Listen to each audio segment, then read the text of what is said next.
আসসালামু আলাইকুম প্রিয় দর্শক, আজকে আপনাদেরকে আমিত্তি বানিয়ে দেখাবো একদম দোকানের মতো পারফেক্ট ভাবে যেভাবে বানাতে হয় ঠিক সেই রেসিপিটা আপনাদের মাঝে শেয়ার করব। এইভাবে আমার রেসিপি ফলো করে আপনারা যদি আমিত্তি বানান তাহলে আপনাদের আমিত্তিও এরকম পারফেক্ট হবে। একদম রস খেয়ে টইটুম্বুর হবে এবং মুচমুচে থাকবে দীর্ঘ সময় ধরে। এই আমিত্তিগুলো বানানো কিন্তু একেবারেই সহজ। আমিত্তি যেভাবে বানাতে হয় আমি আজকে একদম এ টু জেড সুন্দর করে দেখিয়ে দিব। আমার রেসিপি ফলো করলে সবাই বানাতে পারবেন। কেউ ব্যর্থ হবেন না। একদম 100% গ্যারান্টি দিচ্ছি।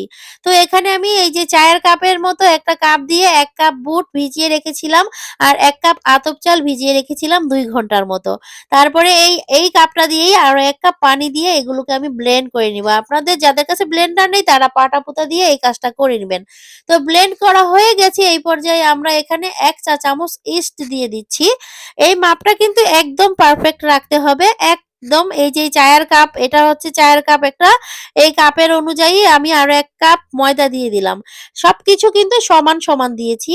ডাল, চাল এবং ময়দা। এখন সেই কাপটা দিয়েই আরো 1/2 কাপ পানি নিয়েছি। সেখান থেকে অল্প, অল্প করে পানি দিয়ে এটাকে একটু নরম টাইপের ডো করে নিব। যেরকমটা করে দেখাবো ঠিক একদম সেম টু সেম এইভাবে করবেন। আমি যেভাবে করছি দেখুন। খুব ভালো করে মেখে নিতে হবে ৩ টা উপকরণ একসাথে আর ইস্ট। এই ৪ টা উপকরণ একসাথে। এর সাথে আর কিছুই দিতে হবে না। একদম ভালো করে স্মুথ করে এইরকম যখন হবে, দেখুন এই যে যেভাবে আমি ফেলছি ঠিক এরকম হতে হবে। এরকম হলেই আমরা ঢেকে রেখে দিব ৩০ মিনিটের জন্য। তারপরে এখানে আমরা একটা পাত্রর মধ্যে ২ কাপ পানি মানে ১.৫ কাপ পানি দিব। ১ কাপ আরো 1/2 কাপ দিব। ১.৫ কাপ পানি দিয়ে তারপরে এর সাথে দিয়ে দিব ২ কাপ চিনি। তবে এই মিষ্টি বানানোর ব্যাপারে সবসময় একটু শিরাটা বেশি বানালেই ভালো হয়। আমি আজকে ২ কাপ চিনির বানাবো এইজন্য আমাদের আগেরও কিছু শিরা ছিল, সেগুলো আমি পরে এড করে দিব এর সাথে। এইজন্য তো ২ কাপ চিনি দিলাম আর ১.৫ কাপ পানি দিলাম আর এর সাথে ফুড কালারটা দিয়ে দিলাম। এখন আমরা এগুলোকে জাল করে নিব ৬ থেকে ৭ মিনিট। তো জাল করে নেওয়ার পরে ৬-৭ মিনিট পরে আমি এখানে একটুখানি লেবুর রস দিয়ে দিলাম। লেবুর রসটা দেওয়া কিন্তু খুবই জরুরি। নয়তোবা চিনিগুলো একদম দলা পেকে যায়। মানে কেমন যেন অন্যরকম হয়ে যায়, তাল মিষ্টির মতো জমে, জমে যায়। তো ৭-৮ মিনিট জাল করে নেওয়ার পরে এরকম হয়েছে। এক তারেরও কিন্তু হয়নি আমাদের শিরাটা দেখিয়ে দিলাম। এখন আমরা যে ডোটা রেডি করে রেখেছিলাম এই পাইপিং ব্যাগের মধ্যে আমি একটা নোজেল লাগিয়ে নিয়েছি। আপনারা চাইলে ফুটো করে নিতে পারেন যাদের কাছে নোজেল নেই। তো আমি এটা দিয়ে করে দেখাবো আজকে। এটা দিয়ে কিন্তু খুব সুন্দর একটা মাপ পারফেক্ট হয়। এখন এই যে ডোটাকে আবারও একটু মেখে নিলাম হাত দিয়ে। সামান্য ১ টেবিল চামচ পানি লেগেছিল আবারও, রেখে দেওয়ার পরে একটু হার্ড হয়ে গিয়েছিল। তারপরে আমি আরো ১ টেবিল চামচ পানি দিয়ে মেখে এরকম সফট করে নিয়েছি। নিয়ে তারপরে এই পাইপিং ব্যাগের মধ্যে সবগুলো ডো আমি ভরে নিব। তো এই পাইপিং ব্যাগের মধ্যে ভরে নিয়ে এখানে ভালো করে গিট গিট মেরে দিলাম। ১ম এ এই যে একটা এই যে পলি ব্যাগের মধ্যে আরকি, সরি। তো পলি ব্যাগের মধ্যে ভরে গিট দিয়ে দিলাম যাতে করে বেরিয়ে না আসে ডোটা। তারপরে এই পাইপিং ব্যাগের মধ্যে ছিদ্রওয়ালা থারটা রেখে দিলাম। তারপরে ওখান দিয়ে চাপ দিলেই ভিতরে চলে যাবে। আর এখন এই যে দেখুন তেলটা যখন মিডিয়াম গরম হয়েছে, এখন এইখানে আমরা এইভাবে করে এই যে আমিত্তিগুলো দিয়ে দিব একে, একে। তো এই আমিত্তিগুলো কিন্তু বানানো খুবই সহজ। একবার দেখলেই আপনারা যে কেউ বাড়িতে বসে এরকম পারফেক্ট করে বানাতে পারবেন। তো আমিত্তির এই যে পেঁয়াজটা আমিও অত ভালো করে দিতে পারি না। তবে আমারটা মোটামুটি ভালোই হয়েছে। একদম খারাপ হয়েছে বলে আমার মনে হচ্ছে না। আপনারা কি বলেন? খারাপ হয়েছে কিনা বা ভালো লেগেছে কিনা অবশ্যই কিন্তু কমেন্টের মাধ্যমে জানাবেন। তবে এই যে এখানে আমি কিন্তু কম করে তেল দিয়েছি, এটারও একটা কারণ আছে। কারণ আমরা যে এই যে ডিজাইনটা করেছি, এই ডিজাইনটা করার সময় বেশি তেল দিলে কিন্তু ভেসে উঠে যায়, তখন কিন্তু ডিজাইনটা পারফেক্ট হয় না। সেজন্যই কিন্তু কম করে তেল দিতে হবে এভাবে করে। তারপরে এভাবে করে বানিয়ে নিতে হয়। তো এখন এই যে যখন আমরা জিলাপিটা বানাবো এই অবস্থাতে উপরে যখন দেখবেন যে সাদা, সাদা কাঁচা, কাঁচা রয়ে গেছে, একটুখানি ভাজা হচ্ছে না, ওইটার মধ্যে তেল লাগছে না, তখন কিন্তু একটা চামচের সাহায্যে ওখানে একটু তেল দিয়ে দিলেই ওই কাঁচা, কাঁচা ভাবটা চলে যাবে। তারপরে যখন আমরা উল্টাবো তখন কিন্তু আর চ্যাপ্টা খেয়ে যাবে না, সুন্দর থাকবে। এজন্য এভাবে করে একটু তেল দিয়ে দিবেন যদি দেখেন যে কাঁচা, কাঁচা রয়ে গেছে উপরে একটুখানি।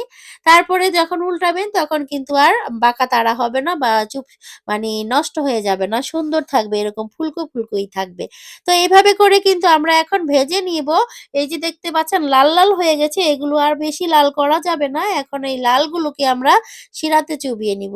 তো এইখানে এই যে একটা এই যে এই ব্যাপারটা কিন্তু খেয়াল রাখতে হবে। এই যে দেখুন, যখনই আমি তেল থেকে তুলে আনবো, আনার সাথে, সাথে একটা সেকেন্ডও দেরি করা যাবে না। এই শিরার মধ্যে চুবিয়ে নিতে হবে। তো আমি ওই পাত্র থেকে একটা বাটিতে ঢেলে নিয়েছি। দেখুন এই যে দেওয়ার সাথে, সাথে চুবিয়ে নিতে হবে। একটা সেকেন্ড দেরি করলে কিন্তু রস খাবে না। এইটা হলো মেইন ব্যাপার। জিলেপি এবং আমিত্তি যেটাই বলুন না কেন, এই শিরার মধ্যে দেওয়ার সাথে, সাথে চুবিয়ে ধরতে হবে। একটা সেকেন্ড দেরি করলে কিন্তু রস খাবে না। এটাই মাথায় রাখতে হবে। এই জিলেপি, আমিত্তি যখনই আপনারা বানাবেন, ১ সেকেন্ডের জন্য দেরি করবেন না। এটা আমি বারবার বলে দিচ্ছি। যদি আপনারা ১ সেকেন্ড দেরি করেন তাহলে কিন্তু রস খাবে না কিছুতেই। আর আমারটা দেখুন প্রত্যেকটাই আমিত্তি কিন্তু একদম রস খেয়ে টইটুম্বুর হয়ে গিয়েছে। কোনো সাদা, সাদা ভাব নেই দেখুন। একদম সুন্দরভাবে রস খেয়ে নিয়েছে। তো এইভাবে করে প্রত্যেকটাই আমি বাকি সবগুলোকে এভাবে করে চেপে, চেপে রস খাইয়ে নিতেছি।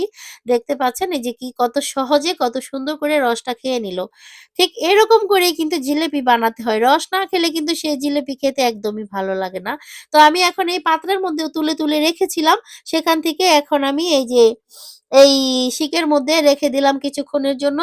আর এই যে শিরার মধ্যে কিন্তু চুবিয়ে রাখা যাবে না অনেকক্ষণ। দ ১০ যখনই শিরাটা খেয়ে নিবে সঙ্গে, সঙ্গে তুলে নিতে হবে। তুলে নিয়ে আমি এভাবে ঝরিয়ে নিয়েছি। তারপরে এখন এই যে এই বাটিতে আরো আগে যে বানিয়েছিলাম সেগুলোও সেগুলোর সাথে রেখে দিলাম একসাথে। তো এইভাবে করে এখন সবগুলো আমার বানানো হয়ে গিয়েছে। আপনাদেরকে এখন কাছ থেকে একটু দেখিয়ে দিব।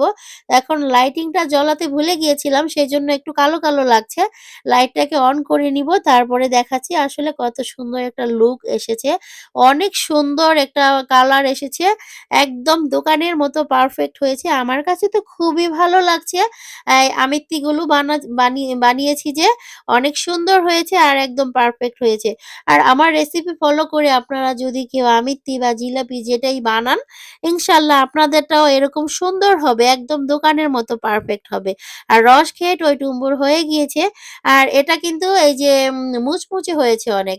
আর আপনারা সবসময় আমার রেসিপি ফলো করে বানাবেন আর বানিয়ে কমেন্ট করে জানাবেন আপনাদেরটা কেমন হয়েছে। অবশ্যই কিন্তু আমার রেসিপি আমি যেভাবে বলেছি A to Z আপনারা যদি ফলো করেন আপনাদের জিলাপি হবেই হবে এবং আমিত্তি বানালে আমিত্তিও হবে। যে আমি জিলাপির রেসিপিও দিয়েছি কয়েকদিন আগে। সেটাও চাইলে কিন্তু আপনারা দেখে নিতে পারেন। আর এই যে একটা আমি ভেঙে দেখাচ্ছি দেখুন কতটা রস খেয়ে টইটুম্বুর হয়ে গিয়েছে। আর অনেক সুন্দর হয়েছে কিন্তু আজকের জিলাপিগুলো। আমার রেসিপিটা যদি আপনাদের কাছে একটু হলেও ভালো লাগে তাহলে অবশ্যই লাইক, কমেন্ট, শেয়ার করবেন এবং সাবস্ক্রাইব করে আমার পাশে থাকবেন। সবাই ভালো থাকবেন। আল্লাহ হাফেজ।